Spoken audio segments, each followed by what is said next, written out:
Just before we have a look at Dev's underneath the bonnet, just having a look at the detail here of the headlamp washer on both sides. Washer plus headlamp blade. Brilliant. So here it is, the venerable M100. Yeah, So they did a 6.3 and a 6.9 in these? correct. Well, in the M100 series. Yeah. So this engine is, I had to have the head gasket replaced about 4 or 5 years ago. Right. Because it was leaking a little bit of oil. And John at Mercedes-Benz Classic we ordered the original gaskets from the Mercedes-Benz Classic Centre. Yeah. It had one valve stem had to be replaced because the stem was a bit burnt. Right. All the others were fine. We got all new guides, new timing chain, new tensioner, all parts available from the Mercedes Classic. Yeah. They weren't cheap. You could almost buy a second-hand small car for them. Yeah. Okay. But it was done, I guess, to keep it. Worth it in the long run. Yeah. And sorry, what year was this? This is 79. 79. Wow. It's when you stand back. I mean, it's a huge engine bay, isn't it? Yes, it is. It's a big, wide car, but that gives you room to move it. I might start it up. Yes, please do. I'll stand back.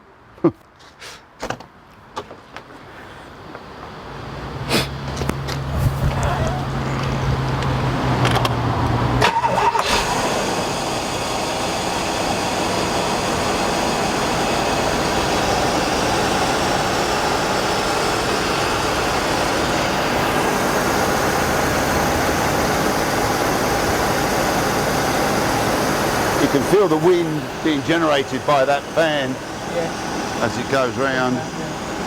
Massive battery. And that's the dry sump lubrication. So it's got dry oil. sump lubrication. Way ahead of its time. Now off to Deb because you can't hear you. Oh yes, definitely.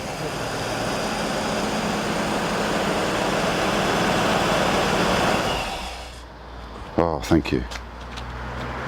Yes, so as you were saying, Deb, beg your pardon, dry sump lubrication. Correct. And I believe the reason they did that was to not have to have a high, to keep the line down. The 116 was lower than the 108 and obviously the 600. Yeah. And they didn't want to put bulges in the bonnet to fit the engine in, so they made it into a dry sump. And that's strange, isn't it? Because the Gullwing had the bulges in the bonnet. Yes, it did. So I would have thought they would have gone. I would have gone with the bulges. Okay. But anyway, I guess it wouldn't suit the sedan. No, perhaps not. And then it's got obviously the hydraulic suspension, and that's the hydraulic pump that drives the hydrodymatic suspension. That's the main reservoir and the main control valve. Right. And then it's got a control valve at the front and a control valve at the rear that levels the car as you. Yes. Depending on load and as you famous go around corners. self-leveling suspension. Yes. Great when it works, but a little bit expensive if it goes haywire. Yeah. But there we are. That's 60s and 70s technology for you. Well, absolutely magnificent. Dev, thank you so much for your time.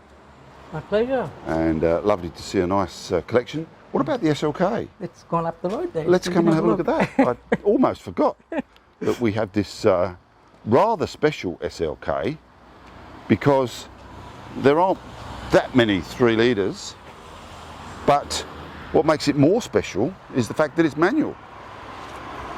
So how did you find this one? Just looking, just been on car sales, keep looking, and this came up, and I've been looking at it for a while, and being a 6-speed manual, I guess it's something I wanted a manual. Very difficult to get manual Mercs of any type. Yeah, that's right. And it's actually a very nice car to drive. It's comfortable, and yet it's semi-sporty. Do look comfortable. Those big, comfortable seats. Yeah. Good bulk on them. So to be a sporty little thing, go around the corners pretty nippy. Yes, it does go down very well. It's not a all out and out sports car like a Porsche or a Mazda MX-5, but it has the advantage of being able to cruise like a Mercedes on a long trip in Sure. comfort, And you've got the AMG pack on it too. which came standard in Australia in the update, in the upgrade. Excellent. So I guess with all SLKs, it has the retractable boot, and if you want to retract the boot lid, you I need to, see. you Yeah, need that to comes close. down, doesn't it? You need to close and that reduces your luggage space, but you can still go away and fit a couple of bags That's in there. right. So you have to have this down to get the in roof order, down. In order to open the roof. And that still leaves you, as you say, enough Yep. space to get some bags in there, Yep. soft baggage for a weekend away. Yes. Or Wonderful. you take your bags out when you reach your destination and then open the roof. Oh yes, yeah. Do you want to have a look at the engine? Of what Make it work somehow. Yes, please. Never say no. And what's in your garage? That's for sure.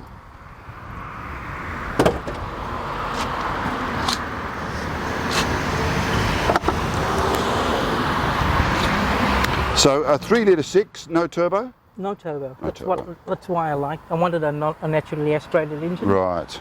And this is I believe it's the M272 engine, I think they call it. It's a 60-degree V6 quad cam Right. V6.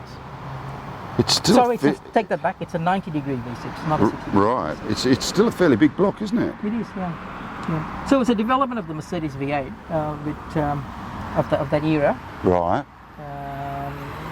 Hence its 60-degree configuration with balanced shafts to compensate for the configuration. Right. So it's a clean car. I wouldn't say it's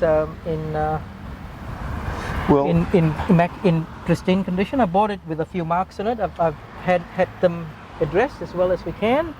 But it's a very nice usable car that still drives. yeah, definitely. I mean, with a toothbrush in a couple of hours, you could get that up to Concours standard easily. Very nice.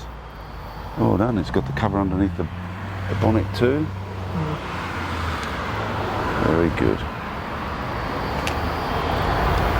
Well done again, my friend. I like it.